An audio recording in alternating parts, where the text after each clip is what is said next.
As a gardener, it seems strange that my favorite season is autumn. It's in the freshness of spring growth and the verdancy of summer where we show our work.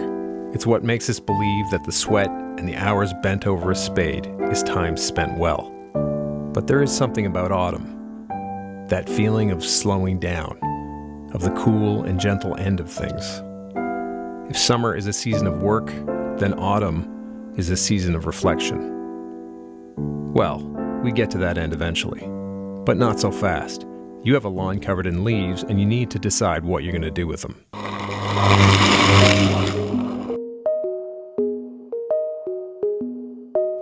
In my neighborhood, fallen leaves get raked onto the road. They sit there until a large mobile vacuum that looks like something out of a Dr. Seuss story comes along and sucks them up. I like to take a few wheelbarrows full before that happens.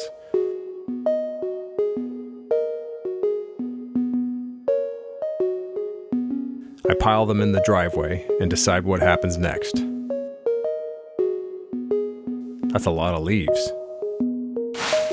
One option is composting them. I've got a small compost heap that I can add them to, along with whatever fell from my mature silver maple. They won't fully break down by next spring, at least not all of them, so I'll use some as mulch and whatever's left over will be turned back into the compost. With every layer of leaves, I add lots of water. If you get the recipe right, the pile will heat up as the bacteria decompose the leaves. You generally need a large volume to get things going, and I usually don't in this small heap. But I did once. No idea what I did differently. Choosing to not collect leaves is an option, but if you have a lot of leaves, especially if they're on your lawn, you run the risk that they will smother your grass. To get around that, you could just run them over with a mower. This will turn the leaves from this to this. The smaller bits will have a greater surface area and will break down faster. They won't smother your grass, and they'll be good for your soil. But if you mow them, you'll also be mowing all the little critters that are in the leaves. If you live in an area that has a lot of ticks, then that might be a good option. Ticks are generally found in woodland and grassy areas, and fallen leaves make a perfect spot for them to spend the winter months. But you might also be chopping up toads, the larval stages of butterflies and moths, and other insects that will end up being pollinators when your flowers bloom. Another option is to rake them onto your beds. A layer of leaves a few centimeters deep will be mostly broken down over the winter, depending on the species. Oak leaves, for example, will take longer to decompose than maple leaves. They will add nutrients and improve the texture and porosity of the soil and act as a free mulch.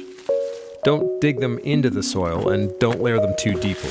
You don't want to smother those new shoots in the spring.